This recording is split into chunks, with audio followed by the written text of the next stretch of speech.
Hello student, welcome to our new session. आपण chapter number first पाहतोय that is reproduction in lower and higher plants. Okay, तर आता last सेशनमध्ये आपण development of गॅमेटोफाईट याच्याबद्दल information पाहिली. मीज पोलन ग्रेन्समध्ये कशा पद्धतीने मेल गॅमेट्स प्रिपेअर होतात आपण त्याचा पॉईंट पाहिलेला आहे. त्याच्यानंतर नेक्स्ट आपण पॉईंट स्टार्ट केला होता फिमेल रिप्रोडक्टिव्हचा. ओके, आता ह्या फिमेल रिप्रोडक्टिव्ह पार्ट्समध्ये आपण स्ट्रक्चर पाहिले होते. ओके, मी जो गायनोशियमचा पार्ट होता त्या गायनोशियमचं स्ट्रक्चर वगैरे आपण इन डिटेल्समध्ये पाहिलं. आता त्याच्याही पुढे जाऊन आपण मेन पोर्शन किंवा जो मेन पार्ट असणार आहे एक फॉर्मेशन ते कशा पद्धतीने होतं आहे आणि कुठे होतं आहे आपण ते सगळं इन डिटेल्समध्ये पाहणार आहे. तर आता नेक्स्ट पॉईंट आपण पाहतोय that is structure of anatropous ovule. आपल्याला माहिती जे ओव्हरी असते त्या ओव्हरीच्या मध्ये काय सापडत आहेत तर ओव्ह्यूल्स, आणि ह्याच ओव्ह्यूलच्या मध्ये नंतर एग्सचं फॉर्मेशन होणार आहे. ह्या सगळ्या प्रोसेस कशा घडून येत आहेत ते आता आपण पाहूयात. ओके, पुढचा पॉईंट आपण या ठिकाणी स्टार्ट करतोय that is structure of anatropous ovule. Okay, जो ओव्ह्यूल असणार आहे त्याचं स्ट्रक्चर अशा पद्धतीने दिसणार आहे. आता मी फक्त आउटलेट काढलेलं आहे, तर याचं जे लेबलिंग आहे आपण ते लेबलिंग पण पाहू आणि हे ॲनाट्रोपस ओव्ह्यूल ह्या ॲनाट्रोपस ओव्ह्यूलचं आपण स्ट्रक्चरसुद्धा इन डिटेल्समध्ये पाहूयात. ओके, तर स्टार्ट करू आपण. इच ovule develop inside the ovary. हा पॉईंट आपण मागेच पाहिला होता. जी ओव्हरी असणार आहे त्या ओव्हरीच्या मध्ये काय असतात तर ओव्ह्यूल्स असतात. Okay, next is attach to the placenta by small stalk called funicle. आता ही जी ओव्हरी आहे या ओव्हरीमध्ये काय सापडत आहेत ओव्ह्यूल्स, आणि हा जो ॲनाट्रोपस ओव्ह्यूल आहे हा प्लॅसेंटावर सापडतो. ओके, जो बेससारखा पार्ट असणार आहे ह्या पार्टला म्हणतात placenta. It is placenta. Okay, ह्या प्लॅसेंटावर हा जो स्टॉक लाईक स्ट्रक्चर दिसतोय ओके याला म्हणणार आहे फ्युनिकल.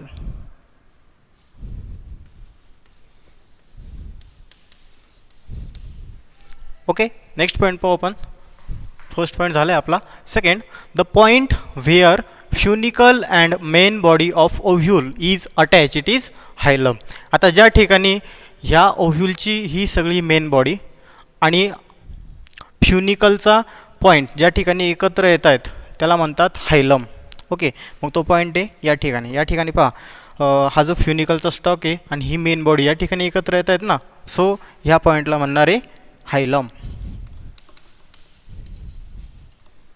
ओके, नेक्स्ट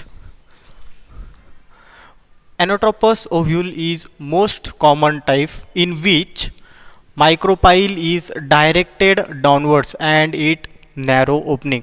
आता हे जे ॲनाट्रोपस ओव्ह्यूल आहे ह्या ॲनाट्रोपस ओव्ह्यूलच्या बेसला एक आपल्याला ओपनिंग दिसते. ओके, ही एक नॅरो ओपनिंग असती, एक स्मॉल ओपनिंग असणार आहे आणि ह्याच ओपनिंगला म्हणतात मायक्रोपाईल.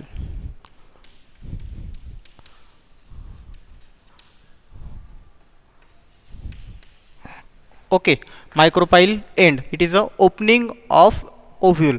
आता ओव्ह्यूल जे असतात ते वेगवेगळ्या टाईपचे असतात. ओव्ह्यूलची ओपनिंग जशी आहे तसे त्याचे वेगवेगळे डिफरंट टाईप्स पडतात. याचा जो ओपनिंग आहे एंडिंगला सापडतोय, बेसला सापडतोय, नॅरो एंडिंग आहे आणि हे जे एंडिंग्स आहेत अशा पद्धतीने नॅरो सापडतात. So it is a micropylar end. Okay, next point. Nucellus is surrounded by two protecting covering is called integument. It is outer and inner integument. Okay, आता हा जो पोर्शन आपल्याला मधला दिसतोय हा मधला portion it is a nucellus.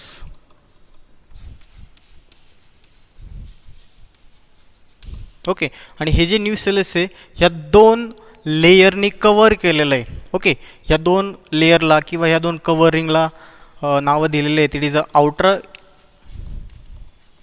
Integument आणि हा जो इनसाइडला सापडतो it is a inner integument.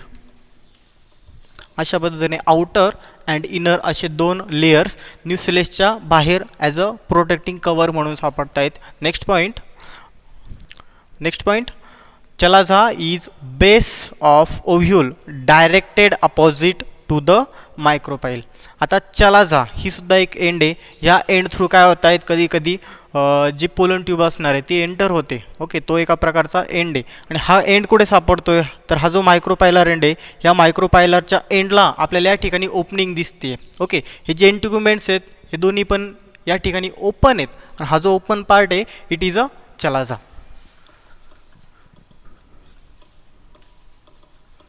Okay, it is a chalazal opening. याचा फर्टिलायझेशनच्या वेळेस उपयोग होतो.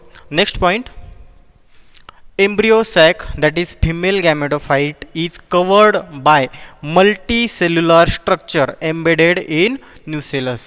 ओके, आता हे जे न्यूसेलस आहे याच्यामध्ये आपल्याला एक सॅक लाईक स्ट्रक्चर दिसतंय आणि हे sac like structure it is a embryo sac. Okay, embryo sac means काय, या ठिकाणी जे फिमेल गॅमेटोफाइट्स असतील त्या ठिकाणी प्रेझेंट असतात. हा न्यूसेलसचा मधला हा जो पोर्शन आहे इट इज अ एम्ब्रियो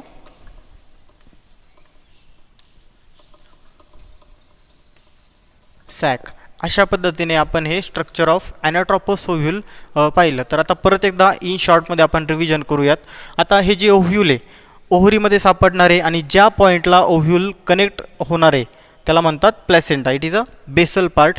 आता प्लॅसेंटाला जे ओव्ह्यूल आहे mostly funicle through stalk like स्ट्रक्चरने काय होत आहेत, कनेक्ट होत आहेत. ओके, नेक्स्ट फ्युनिकल आणि मेन बॉडी ज्या ठिकाणी कनेक्ट होत आहेत त्याला म्हणतायत हायलम. ओके, ज्या ठिकाणी फ्युनिकल हा स्टॉकचा पार्ट आणि ओव्ह्यूलची मेन बॉडी अटॅच होणार आहे, एकत्र येणार आहे किंवा जोडली जाणार आहे त्याला काय म्हणणार आहे तर हायलम. ओके, नेक्स्ट एक ओपनिंग सापडते आहे ॲनाट्रोपस ओव्ह्यूलला आणि ही ओव्ह्यूल असणार आहे डाऊनवर्ड साईडनी, नॅरो ओपनिंग आहे. So it is a micropyle, it is a micropylar end. Next मध्ये जो पोर्शन सापडणार आहे इट इज अ न्यूसेलस. आता न्यूसेलसमध्ये मोस्टली काय असतात तर काही न्यूट्रिशन्स वगैरे असणार आहेत. ओके, पोलन सॅकला तो त्या टाईम टू टाईम प्रोव्हाइड करणार आहे, नरिशमेंट करण्याचं काम हा न्यूसेलस करणार आहे. ओके, नेक्स्ट मायक्रोपायलर एंडच्या अपोजिट साईडला एक ओपनिंग सापडती आहे, ह्याच ओपनिंगला चलायझल एंड म्हणतात. देन नेक्स्ट न्यूसेलसच्या मध्ये एक सॅक लाईक स्ट्रक्चर दिसतंय, it is a embryo sac. Okay, आणि अशा पद्धतीने आपण ॲनाट्रोपस ओव्ह्यूलचं स्ट्रक्चर पाहिलं आहे. ओके, आता नेक्स्ट पॉईंट आपण स्टार्ट करतोय. तर next point megasporogenesis. Megasporogenesis means या ठिकाणी जे एक सेल असणार आहेत, ओके, जे फिमेल रिप्रोडक्टिव्ह न्यूक्लियस असणार आहेत त्यांचं फॉर्मेशन कशा पद्धतीने होणार आहे त्याला मेगास्पोरोजेनेसिस म्हणतात. Formation of megaspore it is known as megasporogenesis. Okay, तर याच्यामध्ये काय होतं आहे तर it is a process to formation of haploid megaspore.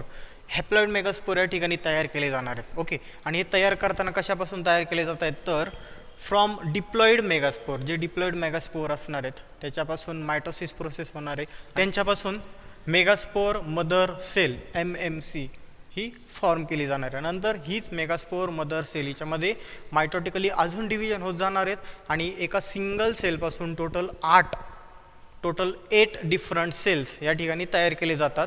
आता ह्या ज्या 8 डिफरंट सेल्स आहेत ह्याच 8 डिफरंट सेल्समध्ये 2 सेल्स अशा तयार केल्या जाणार आहेत की ज्या सेल्स नंतर रिप्रोडक्शनमध्ये डायरेक्टली भाग घेत आहेत. ओके, आत्तापर्यंतचा जो पोर्शन पाहिला आहे आपण याच्या आधीपर्यंतचा तो सगळा पोस्ट फर्टिलायझेशन प्रोसेसमध्ये येतो आहे किंवा हा एक सुद्धा प्रोसेस की जो फॉर्मेशन ऑफ मेगास्पोर ही सुद्धा एक पोस्ट फर्टिलायझेशन प्रोसेस आहे. आता तो पोर्शन झाल्यानंतर आपण नेक्स्ट पॉईंट पाहणार आहे दॅट इज फर्टिलायझेशन. ओके, तर आता नेक्स्ट पॉईंट पाहू आपण that is development of female गॅमेटोफाइट.